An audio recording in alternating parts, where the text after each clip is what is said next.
Hey guys, how's it going? Welcome to this segment of the Skool course where I'm going to be talking a little bit about PPC campaigns, Google Ads, and then afterwards I'll show you really quickly how to set up your first campaign. There's a lot of important information that I'm going to share really quickly, and I'm going to go through it pretty fast because I'm trying to keep this video as short as possible. But obviously, feel free to pause it, feel free to take notes, come back to this video whenever you're first about to start your Google Ads, and definitely read the book that I recommend here in a little bit. Um, I'll emphasize, increasing your understanding of Google Ads as much as you can before starting, just because if you don't, it will feel like it might feel like it's likely that it'll feel like that you're just throwing money at Google Ads and hoping that it gives you something good, right? But whenever you understand Google Ads a little bit better, it makes it much easier to invest your money in Google Ads, and it makes it more predictable.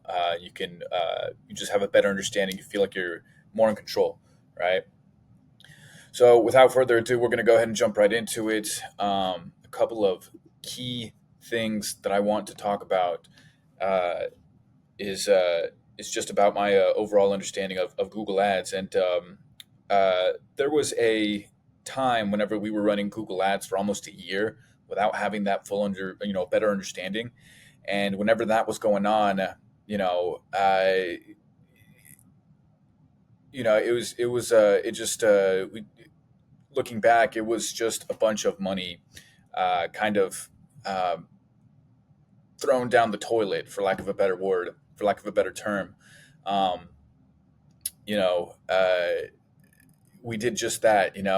We were just feeding money into Google Ads, and because we didn't really understand how it works, we were just hoping to get something good, and we never really achieved Google Ads, peak performance. Um, so I tried to going down this rabbit hole of understanding Google Ads myself. Watched every single YouTube video there was, tried to get other people's understanding about it. But it wasn't until I read this book by Patrick Gilbert. It's called Join or Die: Digital Advertising in the Age of Automation. It wasn't until I read that book that I had a really nice understanding of how to think about Google Ads, and that kind of was a game changer of a book, right? So definitely take some time to read that book before starting out, and it's just gonna you're just gonna see that it's definitely better to do it that way as opposed to just starting and hoping for the best, right? So my biggest takeaways from the book were a couple. One of the biggest ones that I got was to trust the algorithm learning machine that Google Ads uses to give you the kinds of leads that you want. And this algorithm learning machine is the same, pretty much the same algorithm learning machine that all social media platforms use. So, if you ever wonder how Facebook or Instagram or Twitter keeps feeding you the kind of content that you like, well, it's because of the way you interact with content you have already seen, right? So you can like a picture or a video or watch a video longer than others or favorite or save something.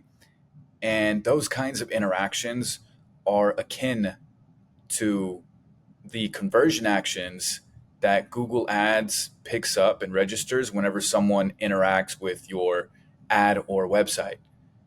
And whenever someone does that, someone interacts with your ad or website in such a way that Google Ads registers as a conversion action, assuming you set up your conversion tracking properly, and we'll talk a little bit about that later.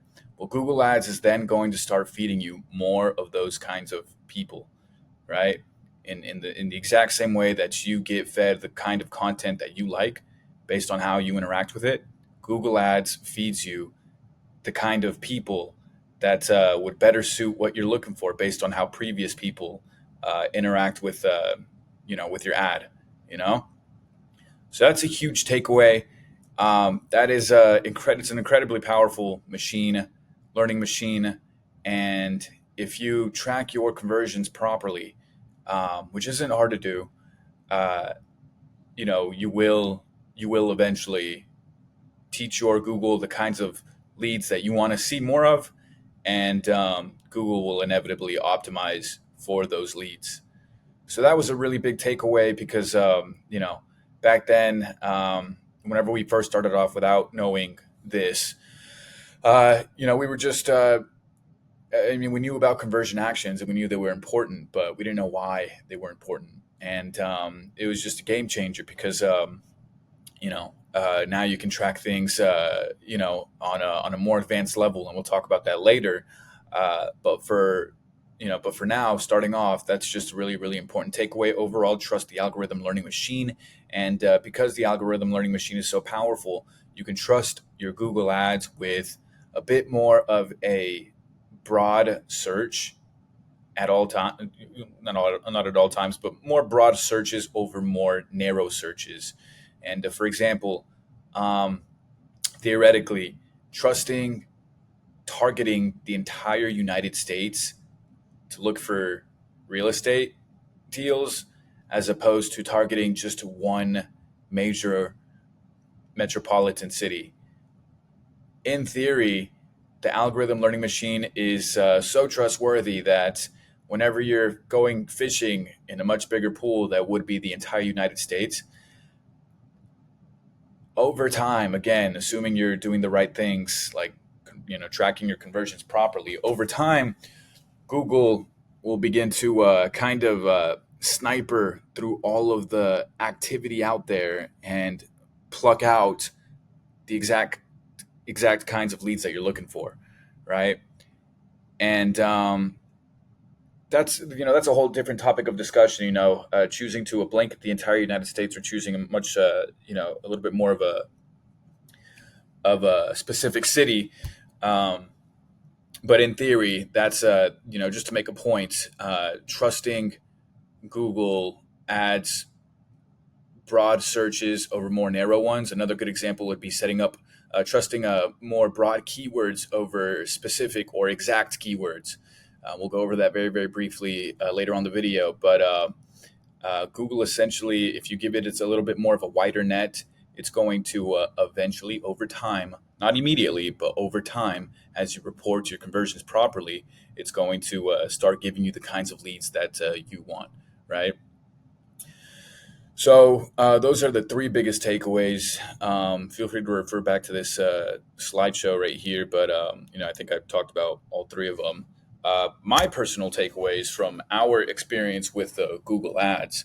Uh, I personally would not advise starting Google Ads with anything less than a $2,000 a month budget, and that's just because our cost per deal was right around $2,000, a little bit more, a little bit less sometimes.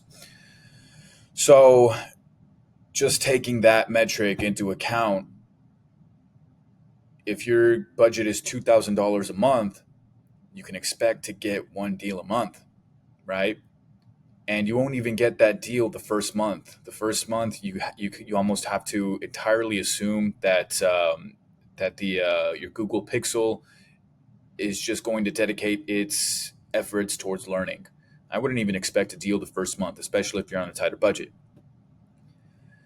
But at $2,000 a month, assuming you get past that a learning period, your Google is starting to get an idea of what you like, then you can definitely expect one deal per month, right? Which is fine. Definitely doable. Uh, obviously, the more the merrier. Unfortunately, it's no secret that PPC isn't necessarily cheap. Um, but it's not a bad return, especially whenever the average assignment fee is $15,000 to $20,000. Okay, ours was closer to 15,000. But that's the first thing that I would say from experience. It might be possible to make it happen with $1,000 a month. Um, In the absolute best case scenario, you would get a deal. Uh, but I just you definitely want to play it on the conservative side, play it on the safe side, save up money for 2000 for a $2,000 a month budget. Um, and just because it's your hard-earned money and you want every dollar to count, right? So that's what I would advise. um, Second point, don't expect the first month to be to be like a home run of a month. Expect for that first month to be strictly for Google's learning. So um, yeah, and especially if you're on a budget of on a tighter budget. um, so yeah, another key thing to talk about is you know don't this just goes into a planning ahead overall for your first Google Ads campaign. um, yeah, just because Google needs time to plenty of time to learn and then optimize for best performance, peak performance. You're going to want to plan to keep your Google Ads account alive for at least 3 to 5 months. Um, so plan ahead. If you're going to start with a budget of $1,000 or $2,000, definitely save up money or have a plan in advance to you know just keep in mind that you're going to want to sustain the efforts for at least 3 to 5 months, so you can start seeing Google Ads peak performance at around month 3 or 4, again depending on your budget, right? So yeah, in the absolute best case scenario, you land a healthy $15,000 deal in the second month, which that would be phenomenal, because then it makes it easy to keep the budget alive, right? Keep the marketing alive, right?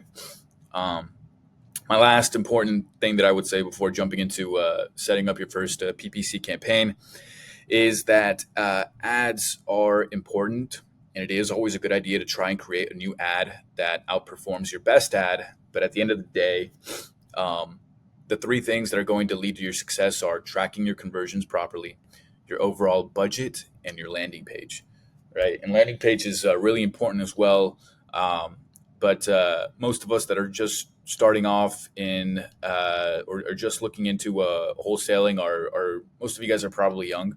So you probably have a really good idea. You probably are well aware of the importance of a high quality landing page, especially if you have any kind of sense of business. We already know ecom is incredibly popular, and anyone that's successful in ecom, or if you yourself have ever bought something from anywhere online, you know you've probably really enjoyed landing on their website and going from there.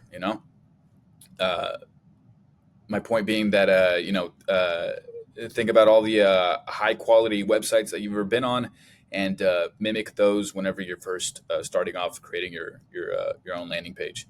Okay, so um, without further ado, we'll get right into creating your first ad. And it's not it's not too complicated.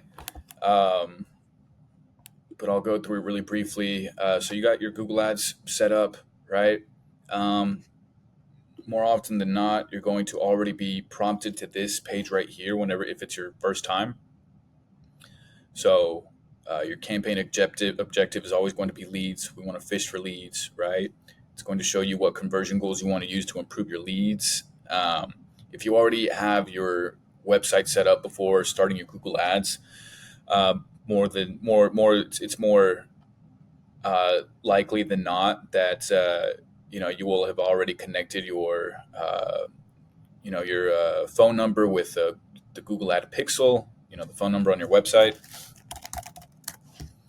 So like this phone number right here, anytime someone clicks on it, it registers in Google Ads as a conversion action. Same thing whenever someone submits a web form right here, right?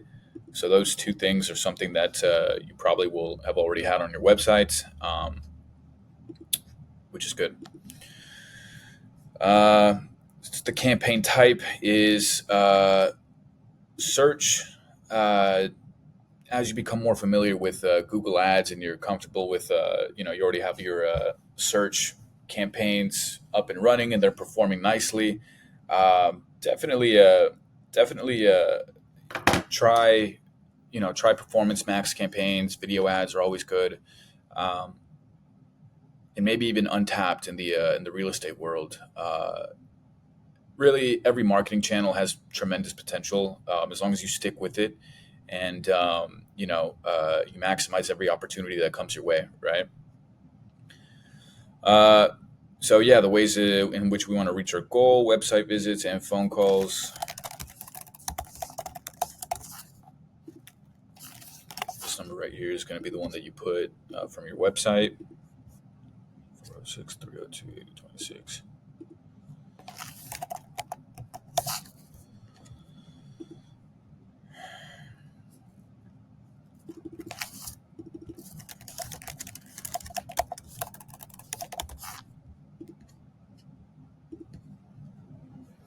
Okay, bidding. Your bidding always at the beginning is going to be, well, it's always going to be focused on conversions. You're almost never going to be bidding for clicks or impression share. Conversions, maybe conversion value down the road, uh, but that is some more advanced stuff. Same thing with setting this target cost per action. That is a little bit more of an advanced option, and it's not really recommended for people that have less than like a $15,000 or $20,000 a month budget. Once you read the book, Join or Die, you'll probably get a better sense of why. Um, and maybe that's just my take. At the end of the day, all of this, understanding Google Ads in general is really up for grabs, right? So it's definitely do your own research, but through your own experience, come up with your own understandings, trying new things. Um, I don't think I've met any one person that has definite answers. There's Google manuals and Google how tos, online that talk about Google Ads themselves, and that's always a good point of reference. Um, but there's nothing like experiencing running some ads, experiencing the campaigns in Google Ads for yourself, and coming up with your own conclusions and things like that, right? So yeah, we want to bid for conversions, bid for new customers only. You want to only appear on the search network, not on the display network. The display network is Google's partner websites like Ask and things like that. We really want to only spend our money with Google. The location, this is where you're going to select your market. Um, so again, this is something that's entirely up to you. If you go a little bit more broad and target multiple states, maybe even half of the U.S. And I say half because there's a nice chunk of states that you just don't want to be in for real estate. But if you go that route, you're probably going to get cheaper leads, but it's also likely that you're going to get more leads, and it's also likely that you're going to get maybe less quality leads as opposed to going a little bit more focused and targeting something like a major city like Houston, Texas, and getting a higher cost per lead because of that, and maybe fewer leads, but maybe that are a bit more of quality, right? So that's kind of like to each their own. It just kind of depends on your level of comfort with your sales process. If you're someone who doesn't mind virtual wholesaling whatsoever, and maybe going into different states is for you, or maybe going into entirely different market that's not even in your state is for you. Um, if you just like your backyard or your the state that you're in, feel free to do just that. Doesn't really matter too much, right? Um, as long as whatever you pick, you give it that runway that we were talking about earlier. Definitely plan to give it 3 to 5 months of not turning your ads off, just so you can give, you know, Google plenty of time to learn about the kinds of things that you want, right? So I'll just put Houston, Texas, just for an example. Um, Here we go. Broad match keywords. So Google Ads, whenever I first started off, it was actually recommended that your keywords had a specific version and an exact match version. I think after Google Ads started improving their algorithm learning machine last year in 2023, um, broad match keywords started performing just as well as anything else. And again, that's because ultimately, I think what overall does the trick is how you track your conversions. So, but at the very beginning, I think I would recommend, kind of like I was saying earlier, I think I would recommend starting off with having whatever keyword you choose, also having a specific, sorry, not a specific, a phrase version of that keyword. And I'll show you here in a second, but there's essentially broad match keywords, phrase keywords, and exact keywords. And the way they differ is that broad keywords are is just a keyword with no kind of quotations or brackets. Phrase keywords is the keyword with quotations around it, and exact keywords is the keyword with brackets around it. And the difference between the three is, if I'm searching something like, you know, house on Google, and my Google Ads campaign, I have house as my keyword with no quotations or with no brackets. It's going to feed me people. It's going to show my ad to people to type in house into Google Ads, but it's also going to show me people that type in something similar to house, and this is entirely up to Google what it deems as similar to house, right? It could be, maybe something like backyard or home or patio or whatever, anything that Google deems has a similar search to house. My ad is going to appear on that person's search. Now, if that same keyword had uh, a phrase version of that keyword, so if it had the quotations around it, well, then it's only going to show my ad to people that type in house and, you know, uh, anything with the word house in it, right? So it could be, buy my house or sell my house or, you know, I need a house or anything with the word house in it. My ad is going to show up on those people's pages, right? Now, if it was an exact keyword with the brackets around it, it's only going to show my ad when people type in exactly the word house, right? So that's the difference between the three keyword types. And uh, so, like I was saying, Broad does a great job these days because of the power of the algorithm learning machine.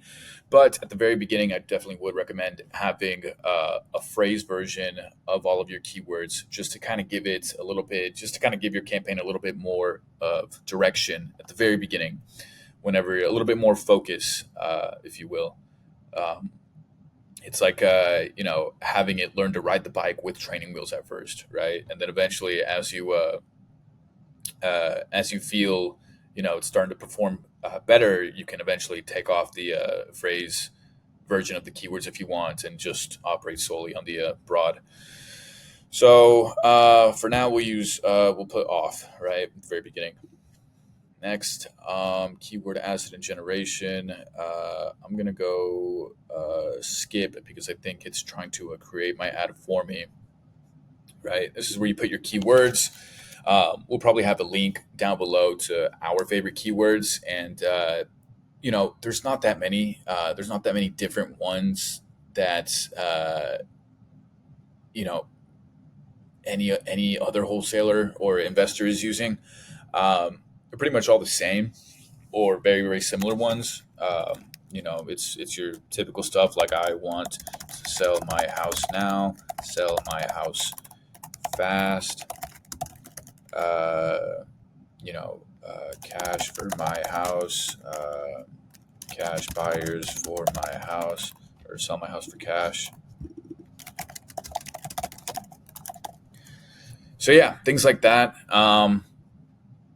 There's not really much you can do to reinvent the wheel here. Google does have a keyword planner, which you can use to plug in your desired keyword and see how it's been performing over the past couple of months, and that's cool too. Definitely use that.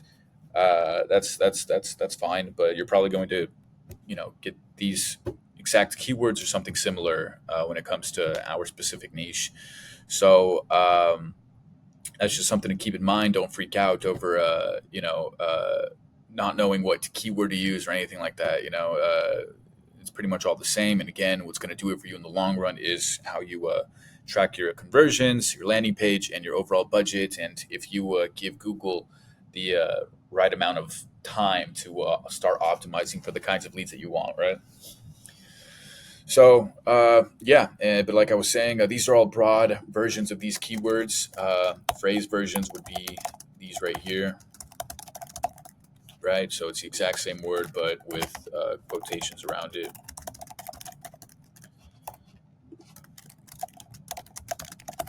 And yeah, that's pretty much it. Um, your ad down below, self-explanatory. This is where you create what people see whenever they look up uh, whenever they search the keyword and your ad pops up, right? So again, definitely do a great job. Come up with phenomenal headlines. Sell your service. This is where your sales process starts in a sense. So sell your service. Uh, come up with attention grabbing headlines. You got some obvious ones here, like no realtors needed. Put some things like no commissions. No closing costs. Close as soon as you want. Um, all this, all this stuff that would make someone want to check us out, right? So, but again, don't freak out too much because the money is definitely in the three things that I keep repeating. But without a doubt, go hard on these and always seek to create ads that outperform your best ones, right? So always have maybe two on rotation, and then maybe every like month or so, try to make another one, a third one that outperforms your top performing ad, right? It's good practice. And yeah, so take advantage of filling out or using as much of these options that it gives you. Site links, business logo, um, obviously business name. Even if people don't really click on things like your site links, something important that I read a while ago is that and it makes sense is that uh, whenever the more things you use like site links and your address and stuff like that and phone number and call outs and a whole bunch of things, the more it takes up space on the screen, right? So it's just kind of like a digital real estate in a sense. And the more space it takes, well, the more it kind of sticks out and the more it draws attention, right? So take advantage, use as much of these things as you can. And uh, yeah, just because it's a good practice, right? So let's see what's next. And yeah, your budgets, finally your budgets, and then it'll have you review your ads and go ahead and get them going. So um, again, if you're eager to go ahead and start running Google Ads and you have a $500 budget, I'm not going to stop you, right? Definitely just plan to be in it for the long haul and do not expect results. Certainly not the first month. If you get a deal the first month, fantastic, more power to you. Um, but just speaking from experience, we've had several times now where we pause our ads completely and then start them back up. There's almost always that learning period that lasts about definitely a couple of weeks, but more conservatively a month.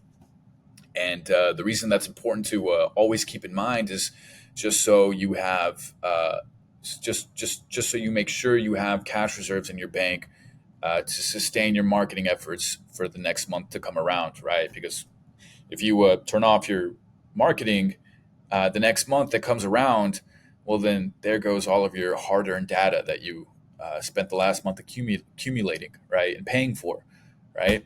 And that's what's most important here. The data that Google uses to optimize for best performance. Um, so yeah, ideally, again, don't plan to turn off your campaigns for, well, really, indefinitely. So what that means is to you know maximize every opportunity that comes your way. You know, uh, make offers on everything that comes your way, and use that use those best practices to lock in as many deals as you can, so that you can keep funding your marketing efforts. So that's all I got for today. A nice 30-minute video. Feel free to go back and take notes. Some really, really important information I dropped earlier on today. Um, but yeah, hope you enjoyed, and we'll see you on the next one.